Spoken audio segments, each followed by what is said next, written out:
So we have with us Anushka Sharma. So if you have any particular query related to any study that you want to know from her, first of all let us speak about her own experience and what was the study followed. Then later on you can make any query related to that. So I will just welcome her. So just welcome Anushka Sharma for this top of stock session. ठीक है, भेज दो. मुझे जो बताना था आई think I have explain all everything in the orientation class. वो as a faculty हो गई. अब आप स्टूडेंट का वर्जन जो होगा वो सुन लीजिए. तो प्लीज़ वेलकम.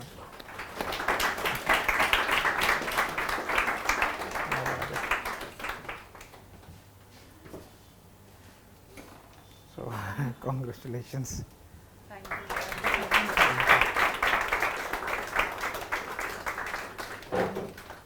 ठीक है, ताली बजाते रहो.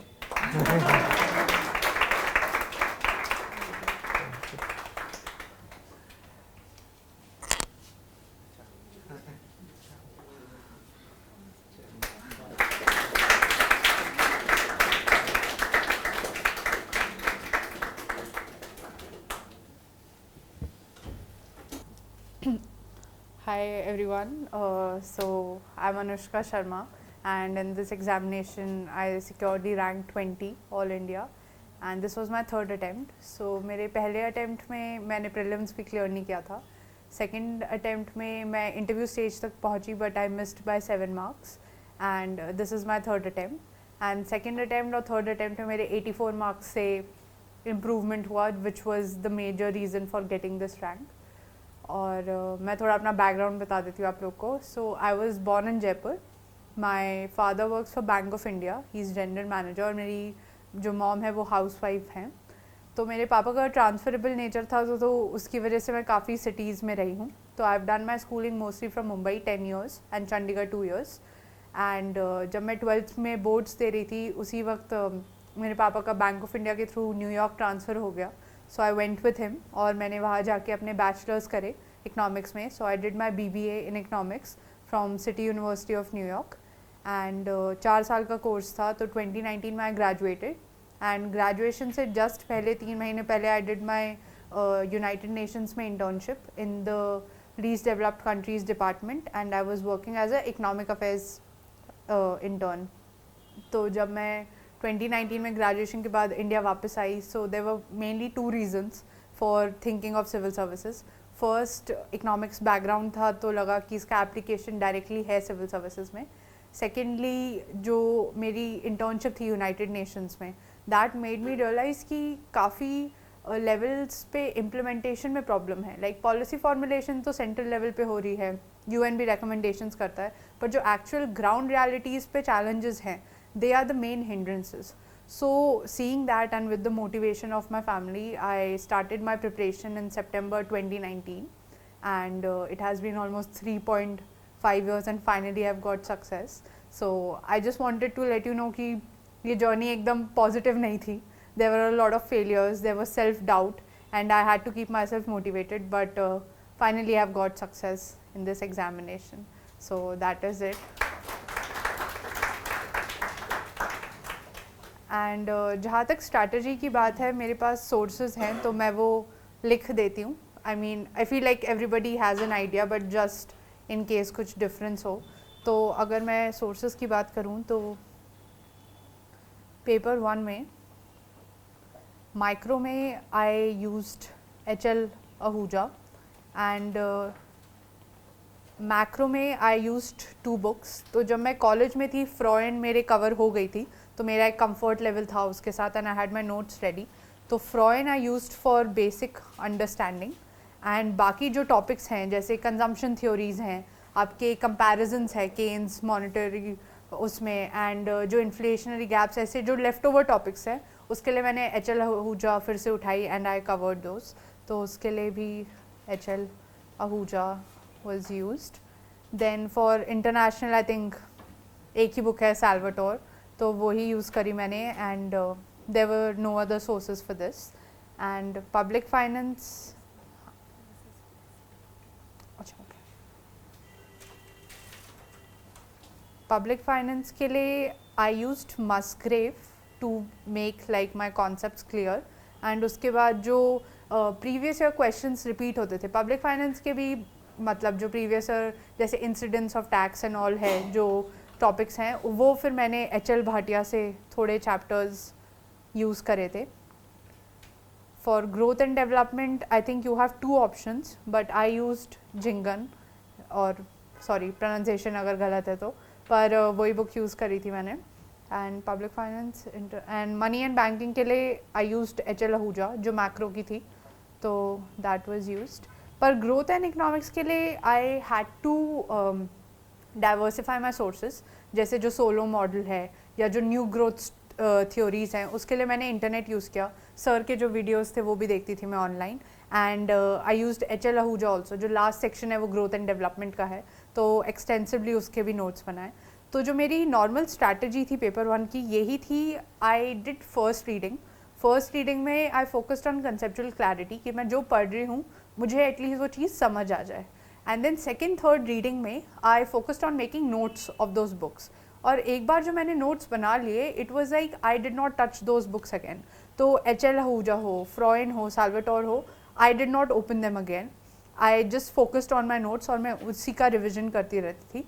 And public finance, growth and development, money banking की भी सेम स्ट्रैटेजी थी. सो that was for paper 1. And paper 2 के लिए I think for me paper 1 was also new क्योंकि अगर मैं आपको बताऊं जो मैंने कोर्सेज अपने ग्रेजुएशन में करे so I think having done that in US उनको ग्रोथ एंड डेवलपमेंट की ऐसा कोई ज़रूरत नहीं लगती. तो focus was mostly on behavioural economics और इकोनोमेट्रिक्स, एप्लीकेशन एक्सेट्रा. तो मेरे लिए भी ये सारे subjects they were new. Like I would say macro और माइक्रो का कुछ आइडिया था और इंटरनेशनल ट्रेड का, इकोनॉमिक्स इन जनरल, बट बाकी सारे subjects they were new for me also. So I needed time for this. And paper 2 तो बिल्कुल ही नया था because I had no experience reading about Indian economy because even in 11th and 12th I had PCMB as my combination like maths and bio. तो economics मैंने मतलब तब भी नहीं पढ़ी थी. तो पेपर 2 के लिए जो प्री इंडिपेंडेंस था उसके लिए I used Abhijit Sinha sir's notes. उनके काफ़ी कंसाइज नोट्स हैं ऑलमोस्ट 40 पेजेस के. तो मैंने वही यूज़ करे. और एक बुक है तीर्थंकर रॉय की, यस. तो उनकी बुक से जो मुझे और एडिशनल लगा जो सर के नोट्स में मिसिंग था क्योंकि sir gave the exam in 2017 I think. तो तब से थोड़ा पैटर्न बदला है based on what questions are asked. तो जैसे जूट के और रेलवेज के और फिर जो मॉनेटरी पॉलिसी है उसके मैंने अपने सेपरेट नोट्स उसी में ऐड करे. So I had notes from these. And जो पोस्ट इंडिपेंडेंस वाला टॉपिक था उसके लिए जो मेरी बेस रीडिंग थी that was Mishra and Puri. But I think that is just a base reading for आपके बेसिक नोट्स. लाइक अगर आपको एनालिसिस चाहिए या ओवर द ईयर्स क्या पैटर्न रहा है you can use it. But I think उसके लिए भी I had to form my own notes. And for that मैंने अभिजीत सर के नोट्स यूज़ करे थे बहुत एक्सटेंसिवली. फिर अभिषेक सर है, he also secured a rank in this examination and he is already in service. उनका एक पूरा blog भी है. So he has notes divided by topic. मैंने उनके भी use करे थे. And I think that is it.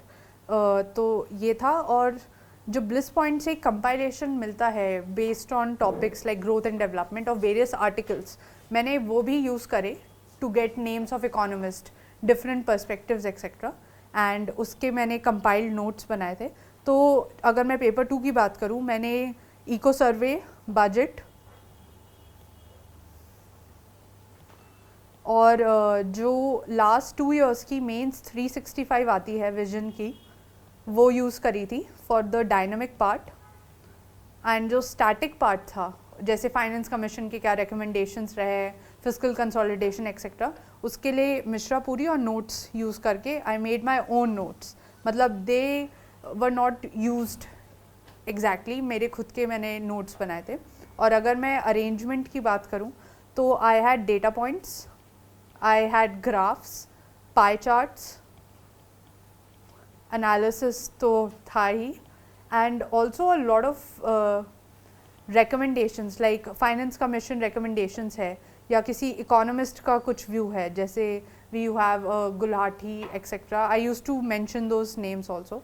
So that was like what my notes comprised of. So ये मेरी in general sources थी for paper 1 and paper 2.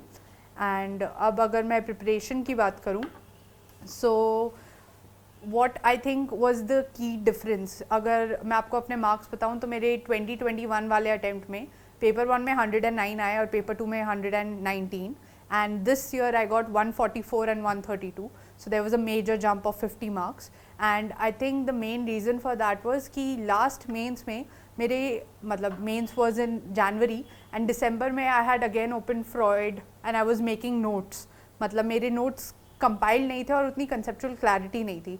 तो इस attempt में I ensured that I had a understanding at least of everything I read and I focused on more revisions. तो revisions की वजह से जब एग्ज़ाम में कुछ questions आए, जैसे आपके जो growth and development की theories etc., I already had my answers prepared. तो I think that really helped me in putting out a good answer in the paper. So having notes on keywords in syllabus is good, and it would be best if you could do this before prelims, क्योंकि जो prelims के बाद वाले 3 महीने होते हैं तब आपको टेस्ट सीरीज पे काफ़ी फोकस करना होता है. You have to revise and practise through test series. तो just so that you can plunge in the test series you need to have at least 80% of your notes prepared before prelims examination in an ideal case scenario. Secondly, I think जो conceptual clarity है वो first reading पे अगर हो और नहीं भी हो तो second reading भी करिए and focus on that before making the notes, क्योंकि अगर आपके notes भी conceptual clarity के बिना बने हुए हैं, जो मैंने अपने international trade के economics के notes में देखा, तो उसमें यही हुआ कि I again had to go back to certain topics and see कि वो कैसे हो रहे हैं.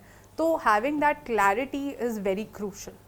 Then thirdly, I focused on graphs and diagrams for both paper 1 and paper 2. जैसे अगर मैं Phillips curve बोलूँ तो there is inflation rate on the y-axis, but I used to just write price level or price. But if you think about it, those are very different things in general. और examiners जो हैं they come from the background of economics.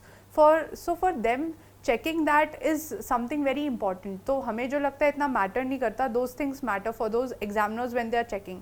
So having well labeled diagram for everything in micro, macro and international economics is very important. So वो graphs भी आपके पहले से notes में तैयार होने चाहिए. And one thing that helped me this time was the previous year question papers. So मैंने अभिषेक सर के एक book है previous year papers की, वो ली थी और उसमें solutions थे. So what I used to do was there is a repetition of lot of topics. जैसे अगर आप देखेंगे even odd years में कुछ questions है जो repeat होते हैं, तो उस हिसाब से मैंने थोड़ा prediction कर रखा था कि अगर ये topics आएंगे तो I should have my answers ready.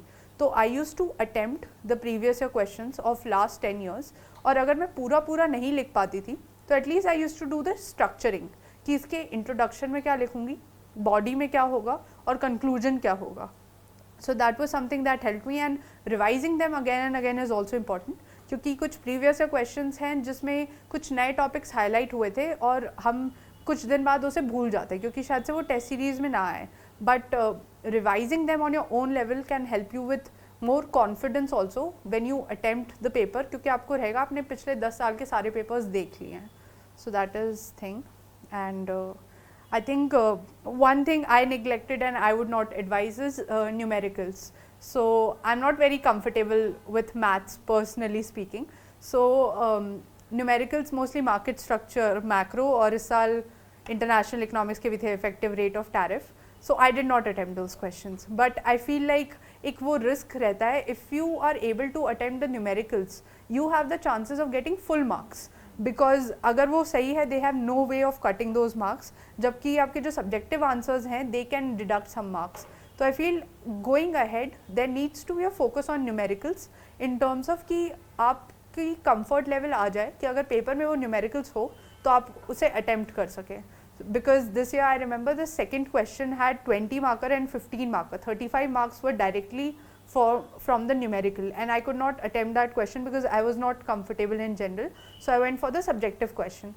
Luckily I got 144, which I think is a decent score, but I feel like if somebody had attempted the numerical I think Abhishek sir attempted the numerical and he got 150 plus. So I think that also can make a difference in your marks. So going ahead, focus needs to be on the mathematical portion and not very widely, but just based on the previous year papers pattern of what they have asked.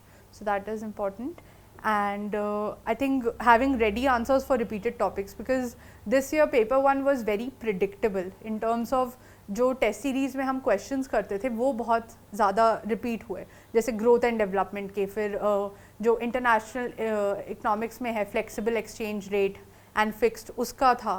तो I already had an idea based on the test series and the mock test I have given कि मुझे क्या answer में marks मिलेंगे. तो जो questions आपको पता है रिपीट होने के बहुत चांसेस हैं, उसके लिए you should have very good prepared answers.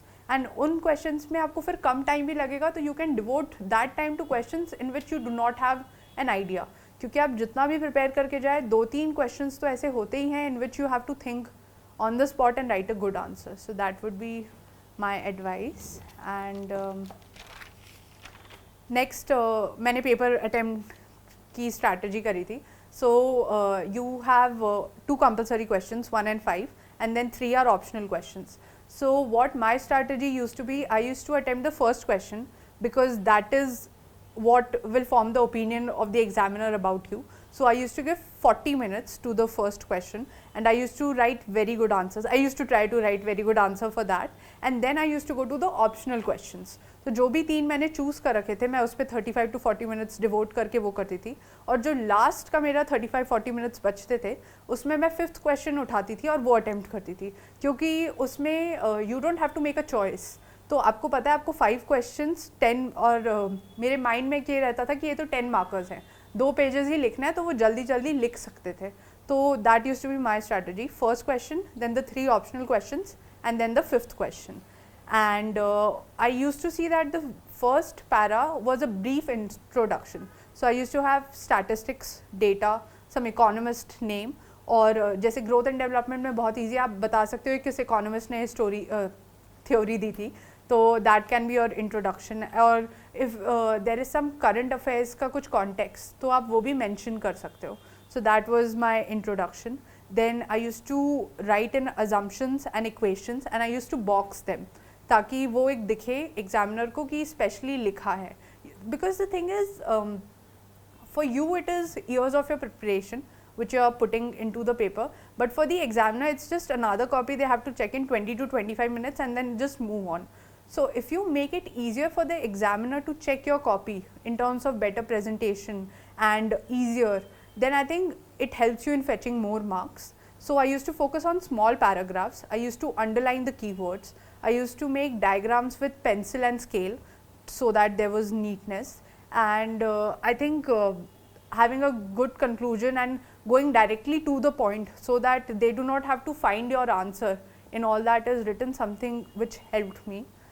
And choosing questions wisely is also very important, I feel. Like I said, I am not comfortable with numericals, so I did not feel the need to devote energy in the exam to that, so I focused on the subjective questions because I know my strength. So playing on your strengths in the examination is very important.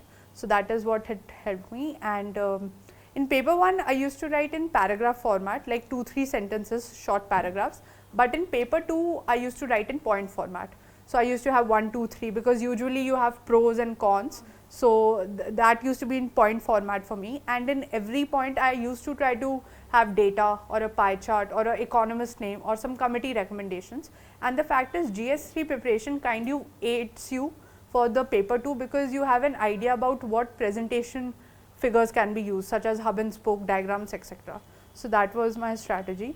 And next, moving on to note making, I took, so for me it was very new, like paper 2 was completely new, and even like paper 1 certain topics were new, so I took 4 to 5 months to have like first reading and as well as notes prepared.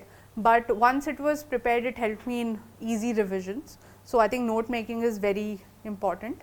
And time I used to devote, so before mains I used to assign days in a week, I should say before prelims, like so last 3 months are dedicated for prelims mostly. So in the months before that I used to have days assigned for economics and I used to focus solely on them.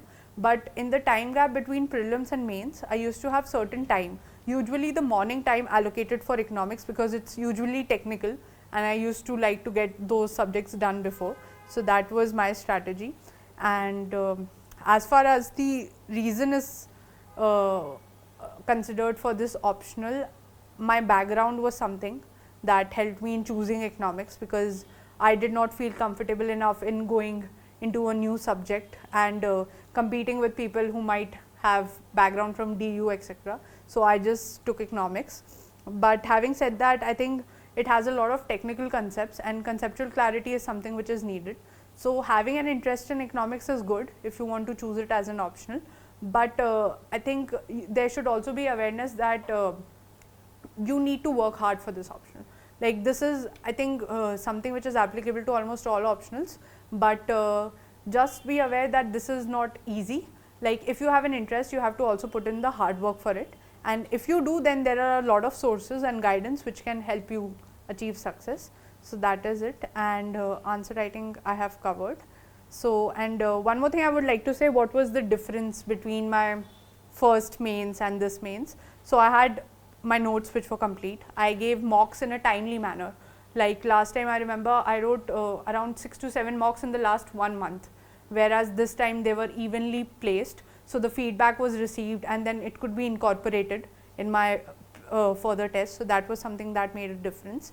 And I think conceptual clarity, more revisions, and also understanding the demand of the paper. So in my first attempt when I got 109, I was like, अरे मैंने तो सब attempt किया था, मतलब मेरे marks क्यों नहीं आए? But धीरे धीरे I saw कि मतलब जो उनने पूछा था मैंने वो नहीं लिखा, मैं जो पढ़ के गई थी मैंने वो सब लिख दिया. So I think that मतलब उस understanding के बाद तो ये हुआ था, अच्छा 109 भी ज़्यादा ही दे दिए इन लोगों ने, मतलब इससे भी कम ही देने चाहिए थे. So I understanding the demand of the question is also very important. So I think that is all from my side, and I think that was the difference that helped me get this rank. So all the very best to all of you, and please let me know if there are any questions. Yeah.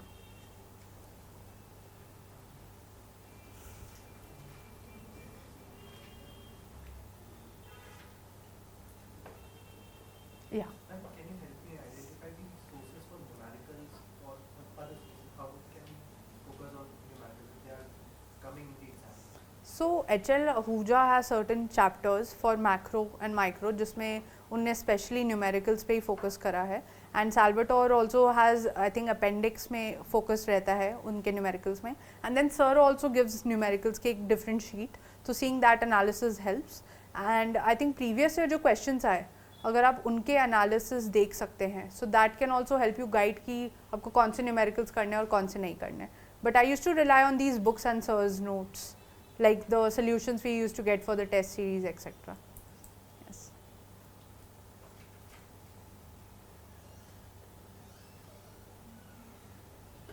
How you prepared for essay paper? With Essay paper. essay, Yes, ma'am. so I got 125 this time. I don't know if it's good or bad, but I think मेरी कुछ separate preparation नहीं थी ऐसे के लिए, जो GS की थी और especially ethics की थी, जैसे case studies हो, quotes हो, वो मैंने बहुत extensively ऐसे paper में use करा. And I used to have a clear idea about क्या लिखना है. So I used to have an introduction with a quote, an anecdote, a story, or a case study. And I used to go on the body part where I used to have 5-6 ideas from different aspects. जैसे एक social है, एक political है, economic है, एक technical है, technological, वो मैं cover करती थी. And finally I used to have a conclusion. So conclusion used to be very positive in terms of कि आगे चल के क्या करना है. So उसके भी मेरे ways होते थे. Conclusion एक तो होता था individual level, society level, national, international level. फिर next होता था कि मतलब वेरियस स्टेक होल्डर्स क्या क्या कर सकते हैं, गवर्नमेंट क्या कर सकती है, स्टूडेंट्स क्या कर सकते हैं, मतलब what everybody can do. So I used to have different ways for that, and I used to ensure कि एसेज essay 1 और essay 2 मेरा सेम ना हो, क्योंकि I was more comfortable with philosophical essays. तो मतलब वो एक सिमिलैरिटी आ जाती थी. तो I used to try to change the dimensions और the way in which it was written. तो अगर मैंने essay 1 में एनेक्डोट यूज़ किया है तो मैं essay 2 में कोट ही यूज़ करती थी, मतलब मैं फिर से कोई एनेक्डोट लाने की कोशिश नहीं करती थी. तो आई थिंक उससे एक डाइवर्सिटी रहती थी मेरे पेपर में. बट इन जनरल मतलब ऐसे कोई सेपरेट प्रिपरेशन नहीं थी कि I was reading something just for the essay paper, so that was it. जैसे टॉपिक कैसे सिलेक्ट करते हैं, जैसे वहाँ बहुत सारे टॉपिक्स होता था तो पहले ब्रेनस्टॉर्मिंग तो करना पड़ता होगा ना कि कौन कौन सा टॉपिक मेरे को रीड करना, कौन सा लीव करना, तो वो कैसे करते थे आप? सो आई फील लाइक ये जो टेक्निकल टॉपिक्स होते हैं, जैसे एक फॉरेस्ट का टॉपिक आया था, मतलब I am personally not very comfortable with them because I feel मेरा ऐसा मेरे को बहुत स्कोप नहीं लगता उनका, मतलब to write various dimensions. So I use to go for the philosophical topics. So I think I attempted the fourth one and the fifth one. The one was the correct time to repair the roof is when the sun is shining, and in the first section I attempted the ship one. The right place of the ship is not the harbor but to sail. I'm missing what the exact was, but I used to go for something I was comfortable in. So I think that also helps because SMA you have to play on your strengths. You can't go based on कि किसमें ज़्यादा marks मिलेंगे, क्योंकि nobody knows what the actual checking pattern is of UPSC. So that was it. Ma'am, you said you are not comfortable with maths. So how you prepare for CSAT? Like cons or Yeah, actually I was not comfortable maths. So मैंने previous year papers उठाए थे, like 5-6 years CSAT के जो भी आए थे, and I used to attempt them in a time bound manner. और मैं वही I think 2 to 4 या 2:30 to 4:30 का जो टाइम होता था उसमें अटेम्प्ट करती थी, क्योंकि तब लाइक खाना भी खा लिया होता है, यू आर ऑलरेडी लाइक दिन का वो पूरा एक्टिविटीज़ हो जाती थी, तो मैं उस टाइम में अटेम्प्ट करती थी. एंड जो मैथ्स के क्वेश्चंस मेरे को नहीं आते थे, क्योंकि मतलब काफ़ी क्वेश्चंस होते थे, तो I use to go for the test series solutions, और मैं देखती थी उनने कैसे सॉल्व किया है. जस्ट सो अगर वो रेपिटेशन हो जाते थे टॉपिक्स के, तो फिर मैं उनके मेथड को यूज़ करके सॉल्व करती थी. But having said that, I think CSAT was not something I was always comfortable with. Like I use to get 90 to 100 मतलब, एंड वो भी ऐसा होता था कि I was comfortable with English, so English use to help me score maximum, and then I use to attempt 20 to 25 questions of maths, but that was also based on my strength. So I used to go for logical reasoning, permutation combination, arrangement questions.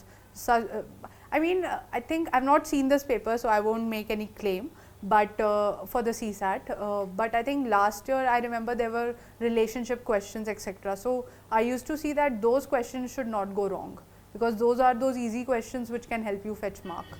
But I think practice was something I focused on. Yeah. GS3 में थोड़े marks कम हो रहे हैं बच्चों के, उसमें कैसे attack Uh, और economy specially? Actually, I would not be the right source for that, because GS3 was where I scored less. I got 85 this year. So I'm not sure, because I thought I did very well. So I was hoping for like 110 in this, and in GS2 I was expecting less, but it got swapped. Like I got very good marks in GS2, and in GS3 I did not do well. But I think that goes with the UPSC pattern. But for mains, I used to have this strategy, whatever is mentioned, like inclusive growth or agriculture, like food processing, you have upward processes, downward processes. I used to have notes ready for everything. So I used to have data points, I used to have analysis, pros, cons, definitions, and a futuristic way forward. So that helped me in writing answers for GS3. But I could not get marks, so I would not be the right authority for it. Yeah. Any other? Yeah. Paper 2 में जैसे dynamic part था, उसके लिए फिर मतलब GS3 select करते हैं और उसको मतलब कैसे करते हैं? So for the dynamic part, I focused on economic survey. Like I used to read the summaries. I did not read the economic survey. I read it for the interview this time, but I used to focus on the summaries. I used to read the budget, and I focused on the mains 365 of vision, like the last 2 years, because they have current affairs and the analysis. So for the dynamic portion, I used to focus on them. Some people also read Mint, live Mint for economics portion. I did not do that. I did that again for my interview, but if somebody is comfortable, then they can read that also. तो जो answer है तो point याद रहना है कि वो paragraph में पेपर 2 के लिए Paper 2 was point format. Like I did not write paragraph. I used to write paragraphs for topics I didn't know the answer to. तो वो फिर वो थोड़ा खींचने में help हो जाती थी. So that was the only point I wrote in paragraphs in paper 2. But paper 2 was always in point formats for me.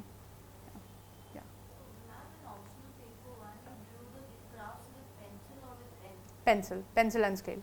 and very well labeled. Like I remember in I think the 2021 paper, there was my pencil was also not very sharp, so there were some smudge marks and I didn't label them very properly. So I think labeling them and drawing them very neatly is very important, because that is also something that attracts the attention. Like they will start reading your answer, but if you have a diagram there are chances that they might just see the diagram, and if that is wrong or that is not very clear, then that creates a perception, maybe you are not so aware about what you have written also. So I think that is something which can attract their attention and help you fetch marks. Any, yeah.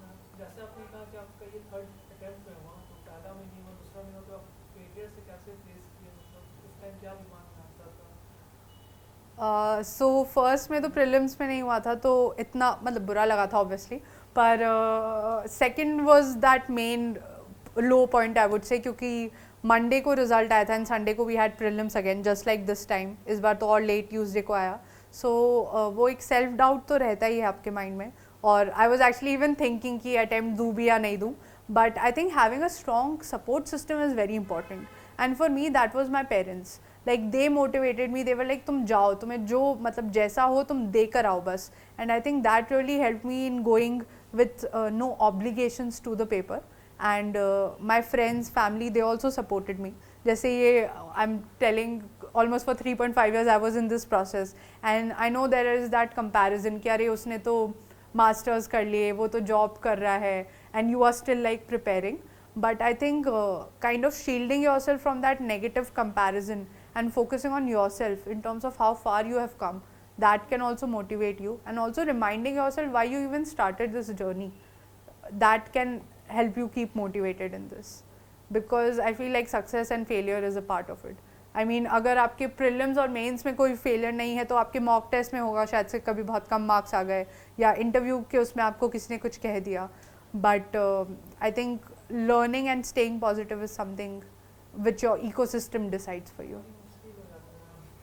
नहीं, but having someone, जैसे कोई mentor हो या कोई friend हो या even parents या family में कोई हो जिससे कहते हैं ना आपको बात करके बेटर फील हो, जिससे आप शेयर कर सकते हो आपकी चीज़ें, आई थिंक उससे you feel much lighter. Because हमारे दिमाग में मुझे लगता है हम कुछ चीज़ों को बहुत ज़्यादा ओवर थिंक कर लेते हैं, but when we discuss it with someone we realise कि वो तो इतनी इंपॉर्टेंस दे भी नहीं रहा है इस बात को. तो I think having that ecosystem is very important. Plan भी होना चाहिए कि नहीं होना चाहिए, मतलब आईएएस के अलावा कुछ होना चाहिए कि नहीं होना चाहिए आदमी को, मतलब कि उसमें वो थोड़ा सा पहले स्टेबल हो जाए या फिर तैयारी करे या फिर डायरेक्ट आईएएस में थोड़ा वो लगा रहे. आई थिंक वो भी पर्सनल चॉइस है. Like for me I would say there were continuous questions in terms of अरे वापस क्यों आ गई, मतलब वही रह जाती. यू हैड लाइक योर पूरा setup in terms of I could have got a job and everything, and plan B का वो एक प्रेशर रहता ही था. But I think plan B उतना ही होना चाहिए कि वो आपको डिस्ट्रैक्ट ना करे. मतलब अगर जैसे मास्टर्स करते हैं कुछ लोग, पर आई थिंक उसमें उतनी एनर्जी जाए कि आपकी प्रिपरेशन से आपकी एनर्जी ना निकल जाए. But if you are someone who feels comfortable knowing कि एक प्लान बी है अच्छा खासा, then definitely go for it. For me, plan B was just I'll just go for my masters, but I had not actively worked for it. मतलब ऐसा नहीं है कि मैंने कुछ examinations की side by side तैयारी करी थी. यही रहता था अगर नहीं होगा तो फिर तब मैं देख लूँगी, because I feel I know how it feels कि success नहीं मिलती है इस examination में तो क्या होता है. But I think there are still a lot of options available. अगर because this prepares you in general for life, I feel. This process, because it keeps you humble, it keeps you grounded, because you are reminded of the uncertainty, and I think वो mental strength भी जो आपकी बढ़ती है और knowledge भी, that can help you in various fields. So मतलब इस एग्जामिनेशन की तैयारी से आप और कुछ बाकी चीज़ें भी कर सकते हैं लाइफ में. ऐसा नहीं है कि this is the only thing. Yeah. Scheduling बता सकते हैं मेंस तक अभी जैसे प्री गया है उससे मेंस तक की थोड़ा हम कैसे शेड्यूल करें फ्रॉम ऑप्शन, जैसे आपने मॉर्निंग टाइम बताया, कितना टाइम डिवोट करें, कितने जगह. सो आई यूज़ टू हैव मैं कोशिश करती थी दिन में जीएस के आधा रहे और बाकी आधा इकोनॉमिक्स ऑप्शनल का रहे, but that is the ideal case scenario. मेरा कुछ दिन होता था मेरा मन करता था सिर्फ जीएस के कुछ टॉपिक्स ख़त्म करूँ, but then I use to be like next day फिर पूरा इकोनॉमिक्स में जाएगा. तो वो एक बैलेंस बना के चलना होता है आपको जीएस और ऑप्शनल की स्टडीज़ में. एंड टाइम आपकी पर्सनल प्रेफरेंस है, आप कितना डिवोट करेंगे. मुझे लगता है अगर आप टेस्ट सीरीज़ देंगे तो 3 घंटे फिर उसमें जाते हैं, एंड 3 घंटे के बाद भी you are just very tired because it's a very strenuous process. तो I think incorporating that and having breaks that can also help you in scheduling. But मुझे लगता है जो मेरा रहता था यही रहता था, टेक्निकल सब्जेक्ट्स में सुबह ही करना पसंद करती थी और जीएस के सब्जेक्ट्स में शाम को करती थी. तो स्केड्यूलिंग आपकी ऐसी होनी चाहिए कि आपकी टेस्ट का भी टाइम रहे और रिवीजन का भी टाइम रहे. टेस्ट वीकली करते थे आप या किस तरह या जो कोचिंग ले रहे हैं? Actually, I did my preparation entirely from Indore, so I used to give my test also from home. But I used to keep जैसे दोपहर का टाइम मैं रखती थी अपने टेस्ट के लिए, क्योंकि वो मेरे को थोड़ा अनप्रोडक्टिव सा लगता था पढ़ाई के लिए. सो वो टाइम मेरी मतलब उसमें यूटिलाइज हो जाता था. एंड सुबह I use to do my studies and शाम को भी. So that was my but मतलब मेरे को कहीं जाना नहीं पड़ा. So I think that made a difference for me personally. या Have you used any technical terms from paper 1 to paper 2, just like HOMO का crux हो गया, Phillips का crux हो गया, and paper 2 इसे मान लीजिए ये static part में, तो उसको use करते थे आप? I know it's advisable to use it, and I think it has worked in the past for जैसे Anurag sir के लिए it worked and in general, but I could not personally get myself to link paper 1 and paper 2. तो मैं बहुत use नहीं कर पाती थी. मतलब paper 2 I used to keep it separate, but I feel if you can do that then I think it definitely helps you. Yeah. Yeah. Ma'am notes आप कैसे बनाते थे? मतलब Physically I used to. No no ma'am वो नहीं, जैसे मैं कोई बुक लिया और मैं नोट्स बनाना स्टार्ट किया तो वो देखता हूँ वो एक और बुक बन जाती है. तो वो मतलब आप कीवर्ड्स यूज़ करते हो या किस टाइप से बनाते हो, वेन डायग्राम या कुछ भी इस टाइप से, मतलब कैसे नोट्स बनाना चाहिए? आई फील लाइक थोड़ा कंसाइज करना इज़ इम्पॉर्टेंट. तो मेरे वही पॉइंट फॉर्मेट्स में रहता था. अजम्पशंस मैं कोशिश करती थी रहे, डायग्राम्स भी होने चाहिए, and analysis I use to keep to the minimal, क्योंकि वो एनालिसिस पोर्शन ही बुक्स में काफ़ी ज़्यादा होता है. तो मैं कोशिश करती थी उसको मैं मतलब I think I don't remember but I think Abhimanyu sir he clear the examination I think 2013-2014 में. So he gave the strategy also कि अगर HL आहूजा में 20 पेजेस हैं तो आपको उसके 2 पेजेस के नोट बनाने हैं, क्योंकि it is very verbose. So I think keeping that target in your mind is important. और आपको जितना, इसलिए मैं कह रही हूँ conceptual clarity is very important, ताकि वो नोट्स ऐसे रहें कि आप उन्हें देखकर आपको ज़्यादा कुछ पढ़ने की ज़रूरत ना लगे. अजम्पशंस ऐसी चीज़ें हैं जो हम धीरे धीरे भूल जाते हैं. तो आपके नोट्स में वही सारी चीज़ें होनी चाहिए जो आपको पता है कि आपको एग्ज़ाम से पहले ज़रूरत भी है, and which can help you remember एकदम से पूरा model. So I think that can help you in making concise notes. पर आई थिंक वो प्रैक्टिस के साथ ही आता है, मतलब धीरे धीरे. And also previous year papers, अगर आपको पता है प्रीवियस ईयर में उन्होंने एक एस्पेक्ट पूछा है किसी क्वेश्चन का, तो उसको अपने नोट्स में इनकॉर्पोरेट करना बहुत ज़रूरी है. So I think previous year questions also give you a direction of क्या इनकॉर्पोरेट करना है और क्या नहीं करना है. 2-3 रीडिंग करने के बाद ही बनाना चाहिए. हाँ, I mean I would advise, but I think it's a personal choice. मतलब I think if you have background in economics and आपके ये सब्जेक्ट्स पढ़े हुए, तो I think you have a better understanding. I did not, so इसलिए मैंने first reading में तो बिल्कुल भी नहीं बनाए, और सेकेंड और थर्ड रीडिंग में ही नोट्स फिर कंपाइल करे. जैसे कोई core economics, Indian economic services की प्रिपरेशन करता है और अब उसे एएस में शिफ्ट होना है, तो फिर वो मतलब कितना टाइम डिवोट करना पड़ेगा जीएस के लिए, या फिर वो कैसे स्टार्ट करें? एक्चुअली ये आई वुड नॉट बी मतलब राइट पर्सन टू आंसर, क्योंकि मैंने जीएस पहले शुरुआत करी थी and then I did economics. But if you think your economics is prepared because of Indian economic services, तो फिर आई थिंक जीएस में आप NCERTs और बेसिक बुक्स से स्टार्ट करें, तो फिर I think that can help. आपने कोचिंग ली थी? नहीं, I did not take any physical coaching. मतलब मैंने टेस्ट सीरीज़ ली थी, बट मैंने कोचिंग स्टडी मटेरियल भी यूज़ किया, पर क्लासरूम कोचिंग नहीं करी थी ऐसे. या In the interview round, what type of questions were asked related to the conversation? So actually मुझसे इकोनॉमिक्स के इतने नहीं पूछे थे. मतलब मुझसे डॉलराइजेशन का पूछा था, and I think Indian Ocean के स्ट्रैटेजिक उसमें आई मेंशन ट्रेड का रोल, and I think there was also question about how India is trying to reduce reliance on China for its imports and why it is not successful. But in general मेरा interview थोड़ा IR की तरफ ज़्यादा था. So, but I think focusing on application of economics is very important. So, अपने interview के लिए मैं papers पढ़ती थी जैसे Live Mint, हिंदू और Indian Express का explained section and economics का paper 2 तो revise करा ही था and paper 1 में भी मैं कोशिश करती थी अगर analysis हो monetary policy etc का तो वो I used to read up like current affairs. तो application portion I think is more important for economics in the interview unless and until somebody is sitting there who has a background in economics only. Ma'am for prelims and mains में आपको notes different मेरे notes same थे but I know the approach has to be different क्योंकि mains में आपको analysis करना है जो आपके प्रीलिम्स में ज़रूरी नहीं रहता. तो जब मैं रिवाइज भी करती थी मेरा वो डिमार्केशन क्लियर रहता था. I use to use a lot of different colours online notes में and even in physical notes. तो एक माइंड में रहता था कि अभी आपको डेफिनेशन और फैक्ट्स ही रिवाइज करना है. एनालिसिस के लिए you can come back during the mains revision. So I think that is important because you don't have time to कहते हैं ना waste when it comes to prelims revision. So वो एक mind में मेरा क्लियर रहता था. पर नोट्स ऑलमोस्ट मतलब सिमिलर से ही थे बट मतलब वो डिमार्केशन मेरे को पता था कहाँ पे हो रहा है.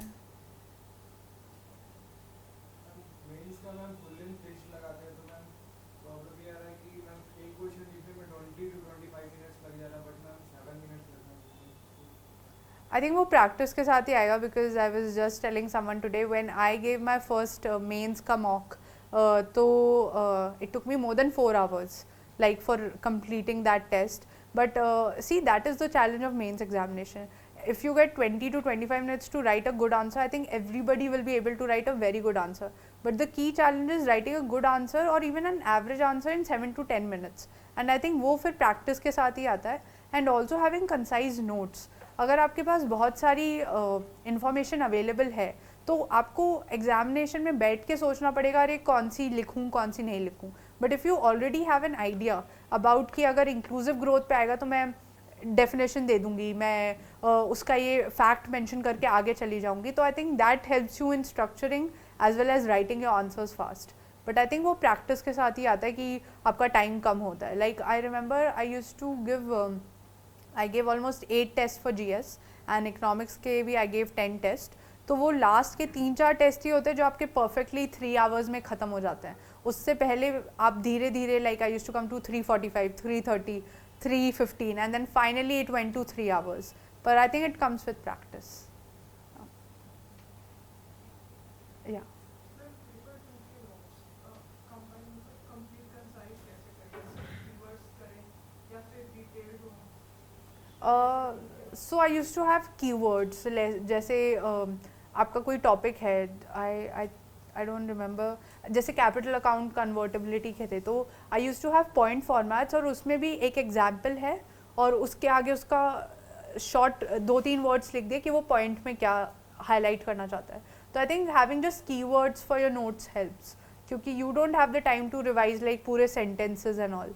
तो I think concise notes and I think उसके लिए अगर आप अभिजीत सिन्हा सर के नोट्स और अभिषेक सर के नोट्स देखेंगे so that is very good क्योंकि मैंने खुद ने मतलब उनका जो स्ट्रक्चरिंग रहती थी उस हिसाब से ही अपने पेपर 2 के नोट्स बनाए थे. उनकी नोट से आइडिया लेके हम अपने बना and I use to extract information from the notes also because they have done a lot of research when it comes to economist committees etcetera. तो वो मेरा एफर्ट वहाँ पे कम हो जाता था कि ऑलरेडी अगर 5-6 गुड पॉइंट्स मिल गए मुझे एक टॉपिक पे उनके उससे तो फिर मैं उस टॉपिक पे वही यूज़ करती थी. So I think seeing their notes and getting an idea is very important. Online media for paper 2. For paper 2 I had physical notes of Mishra and Puri, but in general for any other information like their notes I had online. On Evernote I used to maintain economics paper 2 for that.